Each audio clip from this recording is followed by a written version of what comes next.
عثمان صاحب کہہ رہے ہیں کہ یہاں پہ محمد مراد ہے، صرف محمد صلی اللہ علیہ وسلم۔ اللہ تعالیٰ کے قرآن کو کوئی تبدیل کر دے، اس میں ترمیم کر دے تو وہ پھر غلط کرے گا۔ اللہ تعالیٰ نے یہاں پہ محمد صلی اللہ علیہ وسلم کا نام نہیں لیا۔ رسول ہے، سفیر ہے، ایمبیسڈر ہے، اللہ کا بندہ ہے۔ یہ قرآن قیامت تک کے لیے ہے، اور محمد صلی اللہ علیہ وسلم آج ہمیں موجود نہیں ہے۔ قرآن صرف عرب والوں کے لیے تو نہیں ہے، قرآن تو پوری دنیا کے لیے ہے۔ کیا ہمارے بعد جو لوگ آئیں گے ان کے لیے بھی یہی قرآن ہے؟ جو بندہ اللہ کے حکم کی طرف بلاتا ہے، جو بندہ قرآن کی طرف بلاتا ہے، وہ مراد ہے۔ محمد صلی اللہ علیہ وسلم کی زندگی میں محمد مراد تھے، اس کے بعد ابو بکر آ گئے، عمر فاروق آ گئے، اس کے بعد بھی لوگ آتے رہے اور قیامت تک لوگ آتے رہیں گے۔ یعنی یہ مجھے طے کرنا ہے کہ میں نے اطاعت پی ٹی آئی کی کرنی ہے یا پی ڈی ایم کی کرنی ہے یا کس کی کرنی ہے، یہ مجھے فیصلہ کرنا ہے، اور مجھے فیصلہ کرنا ہے قرآن کے مطابق۔ اگر تو قرآن یہ اجازت دیتا ہے کہ میں نواز شریف کی اطاعت کروں تو پھر ٹھیک ہے، نہیں اجازت دیتا قرآن یہ، لیکن مجھے آج زندہ اللہ کا بندہ چاہیے نا جس کی میں اطاعت کروں، جو میرا امیر ہو یا میں کسی کا امیر ہو جاؤں۔ تو ہم نے اپنے صادق آباد میں، پورے پاکستان میں یا پوری دنیا میں ایک لیڈر مقرر کرنا ہے، اور اس کو رسول کہیں گے، وہ اللہ کا بندہ ہوگا، وہ اللہ کا پیغام ہم تک پہنچائے گا۔ تو کل اطیع اللہ، تو اللہ تعالیٰ کہتا ہے، آپ نے بات کر دی عثمان صاحب، ابھی آپ ٹھیک ہو گیا، اس پہ پھر بات کریں گے۔ ابھی آپ کام روک رہے ہو، آپ کرنے نہیں دے رہے ہو گیا نا آپ۔ کل اطیع اللہ و رسولہ، اطاعت کرو اللہ کی اور اس بندے کی، آج زندہ اللہ کا بندہ جو قرآن کے مطابق آپ کے فیصلے کرے، اس کی اطاعت کرو۔ یہ حکم ہے، اگر یہ حکم نہیں ہے تو پھر ہم شہباز شریف کی اطاعت کریں، ٹھیک ہے، پھر ہم بلاول کی اطاعت کریں، ٹھیک ہے، پھر ہم کسی پیر کی فضل الرحمان کی اطاعت کرتے ہیں، پھر فضل الرحمان ٹھیک ہے، نہیں ٹھیک ہے۔ آج مجھے اس بندے کی اطاعت کرنی ہے جو قرآن کے مطابق میرے فیصلے کرے، وہ اللہ کا بندہ ہوگا، وہ اللہ کا سفیر ہوگا، وہ اللہ کا ایمبیسڈر ہوگا۔ کل اطیع اللہ و رسولہ۔ اور دیکھیں ہمارے حکمران جیسے وزیر اعظم اور بلاول وزیر خارجہ باہر گئے ہوئے ہیں، اگر یہ اللہ کے بندے ہوتے تو اللہ کے سفیر تھے، یہ اللہ کے رسول تھے، اللہ کا پیغام لے جانے والے تھے۔ وزیر اعظم پاکستان شہباز شریف جب آج لندن گیا ہوا ہے، کامن ویلتھ میں میٹنگ میں، کانفرنس میں خطاب کر رہا ہے، اور وہ شہزادہ شاہ چارلس کی تاج پوشی میں بیٹھا ہے، اگر وہ اللہ کا بندہ ہوتا تو اللہ کا رسول اللہ کا پیغام لے کے جاتا۔ وہ اللہ کا پیغام نہیں لے کے گیا، وہ اللہ کا رسول بن کر نہیں گیا۔ اگر وہ اللہ کا رسول بن کے جاتا تو قرآن لے کے جاتا، اگر وہ اپنی خواہشیں لے کے۔ جی حضرات، آپ نے ویڈیو ملاحظہ کر لی اور اس کی خبیث کی خباثت سن لی۔ صرف اس کی وجہ یہی ہے کہ ہمارے جو ملک کے حکمران ہیں، کاش وہ اس طرح کے شخص کو اگر ایک چوراہے پر لٹکا دیتے ایک مرتبہ، دو چار کو، تو باقی کو سب کو کان ہو جاتے۔ اس طرح کسی کو جرت نہ ہوتی کہ جو قرآن عظیم فرقان مجید کے غلط معانی و مفاہیم بیان کر کے قدیانیت کو تقویت پہنچائے، تو اس طرح کبھی بھی کسی کو طاقت نہ ہوتی۔ ان کا حوصلہ بڑھانے والے ہمارے حکمران ہیں جنہوں نے ان کو چھٹی دے رکھی ہے اور انہوں نے کھلا راستہ رکھا ہے۔ اب ہم آئیں ذرا اس کی طرف جاتے ہیں اور پھر ہم مرزا غلام محمد قادیانی کے جو بیان کر رہے تھے تسلسل سے، اس کی طرف چلیں گے۔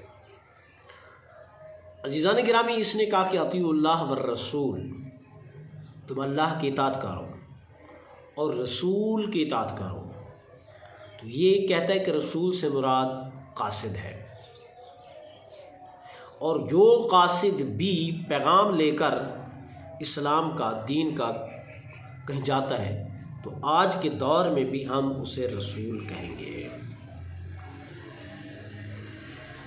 یہ بالکل اس نے غلط کہا ہے، اور یہ دائرہ اسلام سے خارج ہو گیا ہے۔ اور جن لوگوں نے وہاں بیٹھے ہوئے اس کی تقریر کو سن کر اس پر خاموشی اختیار کی ہے اور اس پر رضا کا اظہار کیا ہے، وہ بھی دائرہ اسلام سے خارج ہے، وہ بھی کافر ہے اور واجب القتل ہے۔ اس کا یہ مطلب نہیں ہے جو اس خبیث نے بیان کی ہے۔ قل اطیعوا اللہ والرسول، اللہ نے فرمایا اے محبوب تم کہہ دو، اے محبوب تم کہہ دو اطیعوا اللہ، کہ تم اللہ کی اطاعت کرو، والرسول، اور جو میرا رسول ہے اس کی اطاعت کرو۔ یہاں اللہ کے رسول کی بات ہو رہی ہے، جو اللہ کا رسول ہے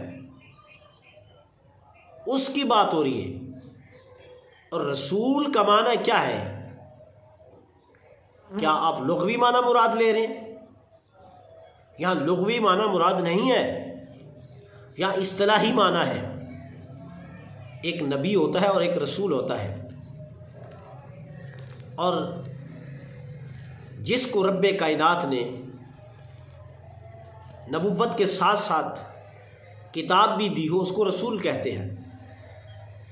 اسی وجہ سے کہتے ہیں کہ کل انبیاء علیہ الصلوۃ کی تعداد جو ہے وہ کم و بیش 1,24,000 ہے، اور ان کے اندر جو رسولوں کی تعداد ہے وہ 313 کم و بیش رسول ہے، جنہیں اللہ نے نبوت سے بھی سرفراز کیا ہے اور رسالت سے بھی سرفراز کیا ہے، یعنی اللہ نے انہیں نبوت بھی عطا کی ہے اور رسالت بھی عطا کی ہے۔ تو جس کو اللہ نبوت بھی عطا کرے اور اسے رسالت بھی عطا کرے اس کو نبی اور رسول کہتے ہیں۔ تو گویا کہ یہ جو رسول ہوتا ہے یہ انبیاء علیہ الصلوۃ میں ان کو اولو العزم انبیاء کہا جاتا ہے، یعنی 313 رسول کا مبیش جو تشریف لایا ہے یہ نبی بھی ہیں رسول بھی ہیں، ان کو اولو العزم پیغمبر کہا جاتا ہے، جنہیں نبوت دی گئی ہے، کتاب نہیں دی گئی، نبوت دی گئی ہے اور انہیں حکم ملا ہے کہ تم نے سابقہ انبیاء علیہ الصلوۃ کی جو شریعت تھی اس کو آگے چلانا ہے۔ انہیں نبوت دی ہے، رسالت نہیں دی، تو وہ نبوت میں درجے میں کم ہے بنسبت اس نبی سے کہ جس کو رب کائنات نے نبوت بھی عطا کی ہے اور رسالت بھی عطا کی ہے۔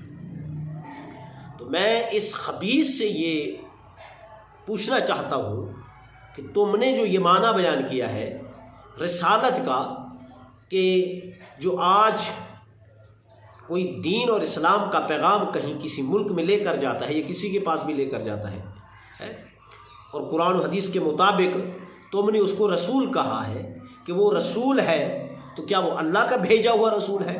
وہ اللہ کی طرف سے رسول ہے؟ اللہ نے اسے کتاب دی ہے؟ کوئی کون سی کتاب دی ہے جو اسے عطا کی ہے؟ آپ بلاول کو بھی کہہ رہے ہو کہ یہ بھی رسول ہے، زرداری کو بھی کہہ رہے ہو یہ بھی رسول ہے، اور اس طرح کیا بکواسات کر رہے ہو؟ تو اللہ کے بندے ایسا نہیں ہے۔ رسول اسی کو کہتے ہیں جو اللہ کی طرف سے آسمانی کتاب لے کر آتا ہے، اس کو رسول کہتے ہیں۔ آپ نور الانوار اٹھا کر دیکھیں کہ وہاں کیا ہے کہ کیا علی الرسول المکتوب فی المصاحف، قرآن اس کتاب کو کہتے ہیں جو نازل کی گئی علی الرسول، رسول پر کتاب نازل کی جاتی ہے، اور جن کو آپ نے رسول کہا ہے اس رسول سے آپ نے کیا مراد لی ہے؟ میرے بھائی کیا مراد لی ہے آپ نے اس رسول سے؟ کیا انہیں کوئی کتاب دی گئی ہے؟ ان کی کتابوں کو صحیفوں میں لکھا گیا ہے؟ جبرائیل ان کے پاس آیا ہے؟ اگر آپ انہیں رسول کہتے ہیں تو پھر یہ لازم آئے گا کہ ان پر کتاب بھی آئی ہو، ان پر وحی بھی آئی ہو، ان پر جبرائیل بھی آئے ہو۔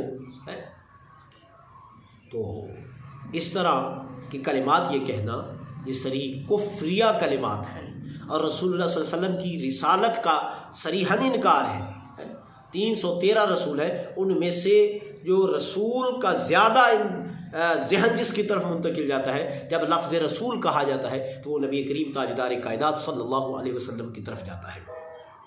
تو اس وجہ سے اللہ نے جو فرمایا اطیعوا اللہ و اطیعوا الرسول، یا فرمایا اطیعوا اللہ والرسول، یا فرمایا قل ان کنتم تحبون اللہ فاتبعونی یحببکم اللہ ویغفر لکم ذنوبکم، یہ جو اللہ نے فرمایا ہے مقدس آیات میں، یہاں سے رسول سے مراد نبی کریم صلی اللہ علیہ وسلم کی ذات مقدس ہے، کیونکہ یہ قرآن پاک کی آیت نبی علیہ السلام پر نازل ہوئی ہے۔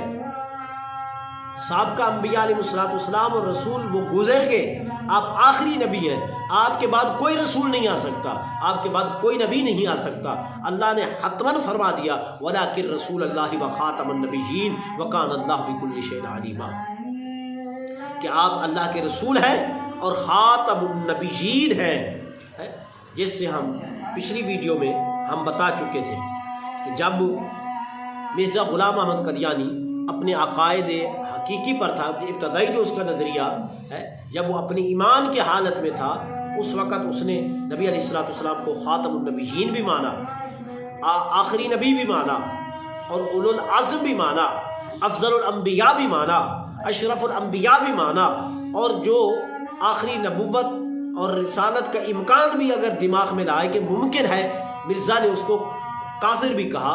تو اگر اس اصولوں کو دیکھا جائے، اس کے پہلے قانون جو اس نے بیان کیا ہے اس کو دیکھا جائے، تو پھر مرزا جو ہے وہ خود بھی کافر ہے اور اس کے ماننے والے بھی کافر ہیں۔ اور آج جو یہ جس کو رسول کے معنی کا پتہ نہیں ہے، نبی کے معنی کا پتہ نہیں ہے، تو اس جیسے خبیث حرامی انسان کو چوراہے پر لٹکا کر اسے پھانسی دینی چاہیے۔ کس طرح کی سازش اور قدیانیت کو جو ہے زور خروش دیا جا رہا ہے، اور 22 کروڑ مسلمان کے دل مجروح کیے جا رہے ہیں۔ اس طرح کی بکواسات کرنا اور اس طرح کے جو ہے